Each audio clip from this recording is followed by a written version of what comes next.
Hello students, welcome back to our foundation. ये light chapter का part 6 है। इसमें हम लोग ह्यूमन आई के बारे में पढ़ेंगे। तो ये देखिए, एक ह्यूमन आई का क्रॉस सेक्शनल डायग्राम है एंड ये ह्यूमन आई का फ्रंट व्यू है।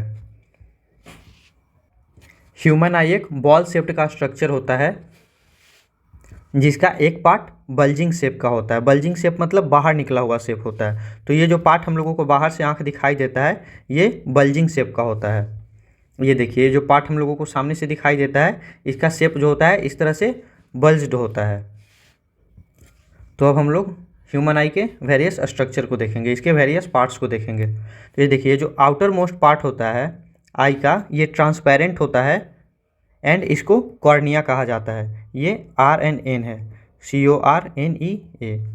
ये आउटर मोस्ट पार्ट है, इसको कॉर्निया कहा जाता है। ये ट्रांसपेरेंट होता है, कॉर्निया ट्रांसपेरेंट होता है। ये ट्रांसपेरेंट होने की वजह से लाइट इसमें आसानी से पास कर जाता है। कॉर्निया के जस्ट पीछे ये जो मैस्कुलर स्ट्रक्चर है इसको आइरिस कहा जाता है। ये आइरिस, ये मैस्कुलर स्ट्रक्चर होता है, आइरिस मैस्कुलर होता है। और ये दोनों, ये आइरिस ही है, ये भी आइरिस है एंड ये भी आइरिस है। इसके बीच में जो ओपनिंग होता है इसको पुपिल कहा जाता है। इस फिगर में देखिए, ये जो स्ट्रक्चर है, ये जो कलरफुल स्ट्रक्चर है, जो ब्राउन कलर का स्ट्रक्चर है ये आइरिस है एंड इसके बीच में ये जो ओपनिंग है इसको पुपिल कहा जाता है। तो ये जो आइरिस होता है ये मैस्कुलर स्ट्रक्चर होता है। ये कॉन्ट्रैक्ट होता है एंड रिलैक्स होता है। तो कितना लाइट आई के अंदर जाएगा वो ये आइरिस ही कंट्रोल करता है। जब आप ब्राइट लाइट में होते हैं, जब आपके सराउंडिंग में बहुत सारा लाइट होता है, उस कंडीशन में ये कॉन्ट्रैक्ट हो जाता है। कॉन्ट्रैक्ट हो करके ये आई का ये जो ओपनिंग है, जो पुपिल है, इसका साइज छोटा कर देता है। इस फिगर में अच्छे से देखिए, समझ में आएगा। जब आप ब्राइट लाइट में होंगे तो ये आइरिस जो है ये कॉन्ट्रैक्ट हो जाता है और ये पुपिल का साइज छोटा हो जाता है, जिसके वजह से जितना लाइट का ज़रूरत होता है आई को उतना ही इसके थ्रू पास कर पाता है। जब आप बहुत डिम लाइट में होते हैं, जहाँ पे लाइट बहुत कम होता है, उस वक्त आइरिस रिलैक्स हो जाता है एंड जिसके वजह से पुपिल का साइज बड़ा हो जाता है एंड उस केस में जितना लाइट का अमाउंट चाहिए होता है उतना लाइट आई के अंदर इंटर कर पाता है। आप लोग देखे होंगे कि जब आप ब्राइट लाइट से, धूप से जब आप अंधेरे वाले कमरे में जाते हैं, अंधेरे मतलब कि वैसा कमरा जहाँ पे कम लाइट होता है, तो जब आप धूप से अचानक कम लाइट वाले कमरे में जाते हैं तो आपको दिखाई देना बंद हो जाता है। क्योंकि जब आप धूप में रहते हैं उस वक्त पुपिल का साइज बहुत कम रहता है, क्योंकि धूप में ब्राइट लाइट होता है।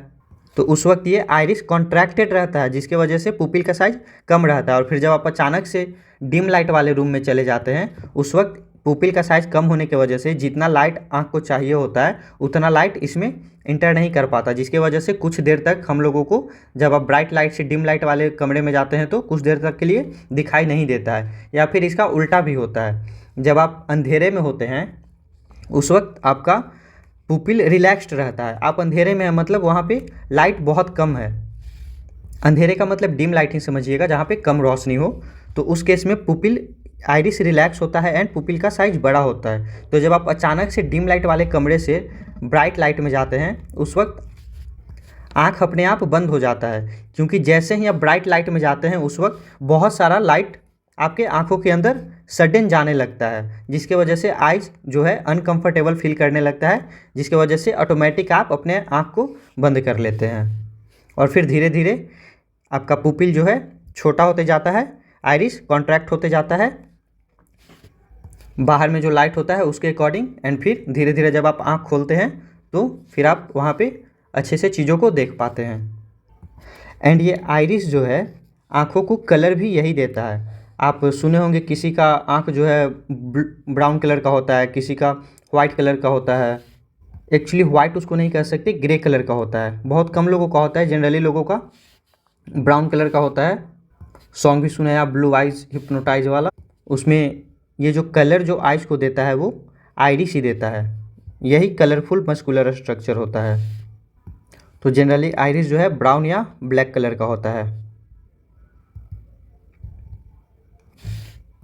लोग आजकल लेंस लगाते हैं आँखों में कलर वाला, जिसमें आइरिस का कलर चेंज कर देता है। तो आइरिस का फंक्शन हो गया कि ये अमाउंट ऑफ लाइट को कंट्रोल करता है, रिलैक्स और कॉन्ट्रैक्ट होकर के। एंड इसका जो ओपनिंग होता है इसको पुपिल कहा जाता है। एंड आइरिस के पीछे देखिए ये जो पार्ट है ये लेंस होता है, इमेज फॉर्मेशन में यही हेल्प करता है। जिस भी चीज़ों को आप देखते हैं उसका इमेज इस लेंस के वजह से ही फॉर्म होता है और इमेज जो है इस पार्ट पे फॉर्म होता है।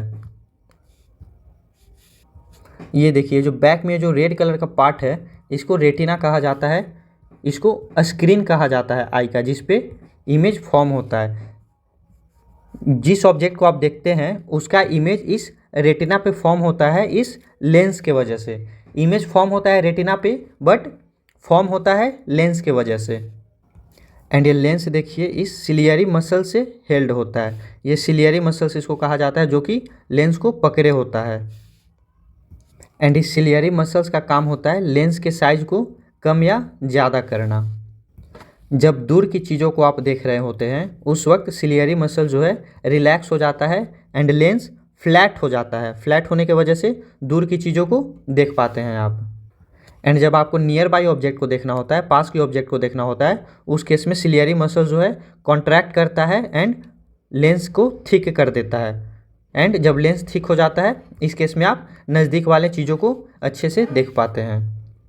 तो सिलियरी मसल्स का फंक्शन हो गया लेंस के साइज को कंट्रोल करना, लेंस का फंक्शन हो गया इमेज के फॉर्मेशन में हेल्प करना। देखिए लेंस का शेप होता है बाई कॉन्वेक्स, कॉन्वेक्स शेप होता है। जैसे ये एक शेप है तो ये जो अंदर वाला पार्ट है इसको कॉनकेव फेस बोलते हैं एंड ये बाहर वाला जो फेस है इसको कॉन्वेक्स फेस बोलते हैं। ये जो स्ट्रक्चर है ये कॉन्वेक्स शेप है क्योंकि दोनों तरफ से बाहर निकला हुआ है। ये स्ट्रक्चर कॉनकेव शेप है क्योंकि ये दोनों तरफ से अंदर की ओर है। देखिए कॉनकेव, केव मतलब आप लोग जानते हैं गुफा होता है, तो ये जो अंदर वाला पार्ट है ये कॉनकेव होता है और बाहर वाला पार्ट कॉन्वेक्स होता है। तो ये लेंस का स्ट्रक्चर देखिए इस तरह से है, मतलब दोनों तरफ से बाहर निकला हुआ है, इसीलिए इसको बाई कॉन्वेक्स शेप बोलते हैं। तो लेंस एक बाई कॉन्वेक्स शेप का होता है। ये transparent crystalline jelly like material से बना होता है। नेक्स्ट है यहाँ पे एक्वस ह्यूमर। एक्वस ह्यूमर देखिए ये जो कॉर्निया है एंड आइरिस है, आइरिस या लेंस कह लीजिए, इसके बीच में जो स्पेस होता है इसमें एक लिक्विड होता है, उस फ्लूइड को एक्वस ह्यूमर कहा जाता है। एंड इसी एक्वस ह्यूमर के वजह से आई का ये बल्जिंग शेप मेंटेन रहता है। ये फ्लूइड इस पे बाहर की ओर प्रेशर लगा करके इसके शेप को इस तरह से मेंटेन रखता है। एंड ये देखिए लेंस एंड रेटिना के बीच में भी फ्लूइड होता है जिसको विट्रस ह्यूमर कहा जाता है। एंड ये फ्लूइड जो है आई के बॉल लाइक शेप को मेंटेन रखता है। इस पे चारों तरफ से प्रेशर एग्जर्ट करता है जिसकी वजह से इसका शेप जो है बॉल की तरह मेंटेन रहता है। ये रेटिना के बारे में मैंने आपको बताया कि ये स्क्रीन का काम करता है जिस पे इमेज का फॉर्मेशन होता है। एंड इस रेटिना में बहुत सारा फोटो रिसेप्टर सेल होता है। फोटो रिसेप्टर देखिए फोटो का मतलब लाइट होता है, फोटो टर्म जो है लाइट से रिलेटेड होता है। तो लाइट को रिसीव करने वाला सेल होता है जिसको फोटो रिसेप्टर कहते हैं, जिसमें मेनली फोटो रिसेप्टर जो होता है दो तरह का होता है। एक होता है रॉड, एक सेल को रॉड बोलते हैं, दूसरे सेल को कोन सेल बोलते हैं। तो रॉड सेल जो है ये लाइट से सेंसिटिव होता है, मतलब कितना ब्राइट लाइट है कितना डिम लाइट है ये रॉड उस लाइट को सेंस करता है। एंड कोन कलर से सेंसिटिव होता है, मतलब कोन कलर को पहचानता है एंड रॉड लाइट को पहचानने में हेल्प करता है। अगर किसी आदमी को लाइट में भी नज़र नहीं आ रहा इसका मतलब उसमें उसके फोटो रिसेप्टर में रॉड सेल नहीं है, या फिर जो कलर नहीं अच्छे से देख पा रहा सेंस कर पा रहा इसका मतलब उसमें ये कोन सेल जो होता है फोटो रिसेप्टर ये उसका कम है या फिर उसमें नहीं है। तो फोटो रिसेप्टर रेटिना पे फोटो रिसेप्टर होता है एंड फोटो रिसेप्टर दो तरह का होता है, rod cell and cone cell. Rod cell light से सेंसिटिव होता है एंड कोन सेल कलर से सेंसिटिव होता है। एंड ये देखिए फाइनली ये नर्व सेल, ये ऑप्टिक नर्व इसको कहा जाता है। ये नर्व सेल होता है, ऑप्टिक नर्व इसको आई के केस में कहा जाता है। ये नर्व सेल जो है रेटिना पे जो इमेज बनता है उसको इलेक्ट्रॉनिक फॉर्म में इलेक्ट्रिकल सिग्नल के फॉर्म में हमारे माइंड तक पहुंचाता है। एंड माइंड फिर उस चीज़ को उस सिग्नल को उस इलेक्ट्रिकल सिग्नल को समझ पाता है कि कौन सा वो ऑब्जेक्ट है जो कि आप देख रहे होते हैं। एंड देखिए जहाँ पे ये रेटिना एंड ऑप्टिक नर्व मिलता है वहाँ पे एक ब्लाइंड स्पॉट होता है। ब्लाइंड स्पॉट मतलब देखिए, आपको पता है कि इमेज जो है रेटिना पे बनना है, किसी भी ऑब्जेक्ट को आप देखिएगा उसका इमेज रेटिना पे बनेगा। तो ये पूरा यहाँ से यहाँ तक रेटिना है एंड रेटिना के इस पार्ट पे यहाँ पे रेटिना जो है ऑप्टिक नर्व से मिल रहा है। तो मान लीजिए कि यहाँ पे इमेज, अगर रेटिना के इस पार्ट पे इमेज बना तो इसको आपका माइंड अच्छे से परसीव कर लेगा, मतलब समझ जाएगा कि क्या चीज़ आप देख रहे हैं। पर अगर इमेज इस पार्ट में बना, इस ब्लाइंड स्पॉट पे बना, तो इसको आपका माइंड इंटरप्रेट नहीं कर पाता। मतलब अगर यहाँ पे इमेज बनेगा इस ब्लाइंड स्पॉट पे तो उसको आप नहीं देख पाइएगा। तो नहीं देख पा, यहाँ वाला इमेज नहीं दिखाई देता है, इसीलिए इसका नाम ब्लाइंड स्पॉट है। ब्लाइंड स्पॉट वह पार्ट है जहाँ पे रेटिना ऑप्टिक नर्व से मिलता है।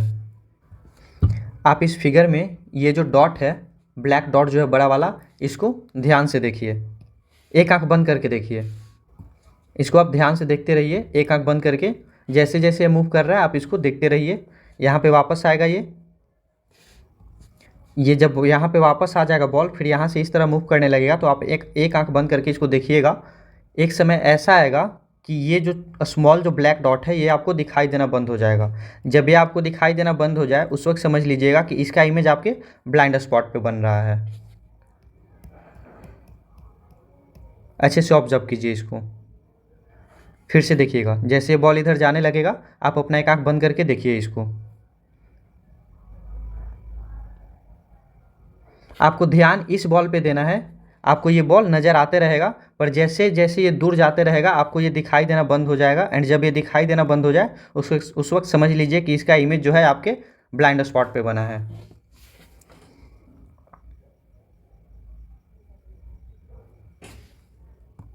तो देखिए, जब आप किसी भी ऑब्जेक्ट को यहाँ पे देखते हैं, यहाँ पे मान लीजिए कि कोई ऑब्जेक्ट है, इसका इमेज जो है इस तरह से आपके रेटिना पे जा कर के फॉर्म होता है। एंड रेटिना पे जो इमेज फॉर्म होता है वो इन्वर्टेड होता है। इन्वर्टेड इमेज हम लोगों ने देखा था कि जब रियल इमेज बनता है उस केस में इमेज जो होता है इन्वर्टेड होता है। एंड जब मतलब लाइट जब रियल में एक दूसरे को कट करता है उस केस में रियल इमेज का फॉर्मेशन होता है। एंड रियल इमेज हमेशा इन्वर्टेड होता है। एंड हम लोगों ने प्लेन मिरर के केस में देखा था कि लाइट अपीयर होता है कि एक दूसरे को मीट कर रहा है, उस केस में वर्चुअल इमेज का फॉर्मेशन होता है। एंड वर्चुअल इमेज हमेशा इरेक्ट होता है। तो इस केस में देखिए, इस लेंस के थ्रू जो इमेज फॉर्म होता है रेटिना पे वो इन्वर्टेड होता है। एंड ये जो ऑप्टिक नर्व है ये इस इमेज को परसीव करता है, इसको इलेक्ट्रॉनिक फॉर्म में चेंज करता है एंड इसको माइंड तक ले जाता है। एंड रास्ते में ही इस इमेज को सीधा कर देता है। तो माइंड तक जब ये सिग्नल पहुंचता है तो माइंड उसको एक इरेक्ट इमेज के फॉर्म में देखता है। तो आप लोग समझ गए, जो इमेज बनता है लेंस के थ्रू रेटिना पे वो इन्वर्टेड होता है। एंड ऑप्टिक नर्व जो होता है इस इन्वर्टेड इमेज को इलेक्ट्रॉनिक फॉर्म में माइंड तक कैरी करता है। एंड उसी दौरान इसको ये इरेक्ट कर देता है इमेज को। एंड माइंड इसको erect as a erect object perceive करता है। एंड हम लोग किसी भी चीज़ को वो जैसा होता है रियल में वैसा ही देख पाते हैं। तो ये सब पॉइंट मैंने आपको बता दिया है। कॉर्निया क्या होता है, आइरिस क्या होता है, पुपिल के बारे में भी बता दिया। नेक्स्ट है लेंस, इसके बारे में भी बता दिया आपको। रेटिना, फोटो रिसेप्टर दो तरह का होता है, rod and cone. Rod light से सेंसिटिव होता है एंड कौन कलर के सेंसिटिव होता है। ये देखिए किस तरह इमेज का फॉर्मेशन होता है। ये ऑब्जेक्ट है, ये एक पेंसिल है जिसका यहाँ पे रेटिना पे इन्वर्टेड इमेज बना है। एंड ये ऑप्टिक नर्व इसको इलेक्ट्रॉनिक फॉर्म में चेंज करता है एंड माइंड तक पहुँचते पहुँचते ये इसको इरेक्ट कर देता है। एंड हम लोग इस पेंसिल को इसी तरह सीधा देख पाते हैं जैसा ये एक्चुअल में है। ये ब्लाइंड स्पॉट के बारे में भी हम लोगों ने बात करा। नेक्स्ट है परसिस्टेंस ऑफ विजन। देखिए, परसिस्टेंस ऑफ विजन का मतलब होता है कि किसी भी इमेज या ऑब्जेक्ट को आप देखते हैं तो उसका इमेज आपके रेटिना पे या आपके ब्रेन पर सिर्फ 1/16 ऑफ सेकेंड के लिए ही रहता है।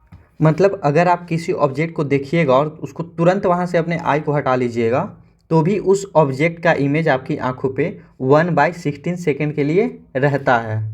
आपकी आंखों के सामने कोई ऑब्जेक्ट लाया गया और उसको तुरंत वहाँ से हटा लिया गया तो उस ऑब्जेक्ट का इमेज आपकी आंखों पे 1/16 सेकेंड के लिए रहता है। इसी को परसिस्टेंस ऑफ विजन कहा जाता है।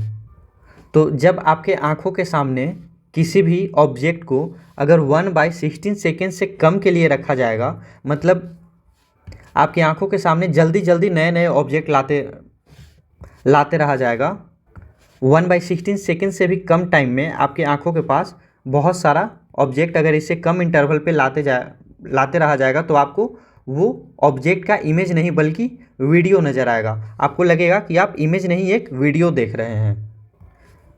मतलब अगर आपके आंखों के सामने ये 16 या 17 फ़ोटो जो है, 1 सेकेंड के अंदर आपको अगर 17 फ़ोटो दिखा दिया जाए तो आप इसको एज अ वीडियो देखिएगा। आपको लगेगा कि ये फ़ोटो नहीं, आपको एक वीडियो दिखाया जा रहा है। तो जो सिनेमा पहले का हुआ करता था उसमें 1 सेकेंड में 24 फोटोग्राफ रहता था। मतलब आपके आंखों के सामने 1 सेकेंड के अंदर 24 फोटोग्राफ जो है फ्लैश किया जाता था, जिसके वजह से ये आपको लगता है कि एक वीडियो चल रहा है। मतलब जैसे ही इसका नंबर 16 से ज़्यादा होगा, 1 सेकेंड में आपके आंखों के सामने 16 से ज़्यादा इमेज अगर फ्लैश किया जाएगा तो आपको सेपरेट इमेज नज़र आएगा ही नहीं, वो आपको लगेगा कि एक वीडियो चल रहा है। इसी का यूज होता है सिनेमा में। पहले होता था ये 24 FPS, इसको बोला जाता है फ्रेम पर सेकेंड। 24 फ्रेम पर सेकेंड मतलब 24 फोटो फ्लैश किया जा रहा है आपकी आंखों के सामने 1 सेकेंड में। अभी आप अपने कैमरा का जो वीडियो रिकॉर्डिंग फीचर होता है उसको आप देखिएगा, उसमें अलग अलग फ्रेम रेट में वीडियो रिकॉर्डिंग करने का ऑप्शन आता है। जैसे HD में 1080 में देखिएगा तो वहाँ पे आता है 30 FPS में रिकॉर्ड करना चाहते हैं या फिर 60 FPS में रिकॉर्ड करना चाहते हैं। तो अगर 60 FPS में रिकॉर्ड करना चाहते हैं, इसका मतलब 1 सेकेंड में 60 पिक्चर को फ्लैश किया जाएगा आपके सामने। एंड ये फ्रेम रेट जितना ज़्यादा होता है वीडियो उतना ही ज़्यादा स्मूथ होता है। जितना ज़्यादा फ्रेम रेट होगा वीडियो उतना ज़्यादा स्मूथ होगा। आप लोग गेम में देखते होंगे, PUBG अगर आप खेले होंगे तो उसमें आप अगर 60 FPS पे अगर आप गेम को प्ले करते होंगे, अगर आप इसको फुल HD में 60 FPS पे अगर आप गेम खेले होंगे तो आपका एक्सपीरियंस बहुत स्मूथ रहा होगा। वीडियो जो गेम जो है वो बहुत स्मूथ प्ले होता है। तो ये था persistence of vision. Next video में हम लोग केयर ऑफ आई के बारे में पढ़ेंगे एंड कुछ अदर एनिमल के आइज़ के बारे में पढ़ेंगे।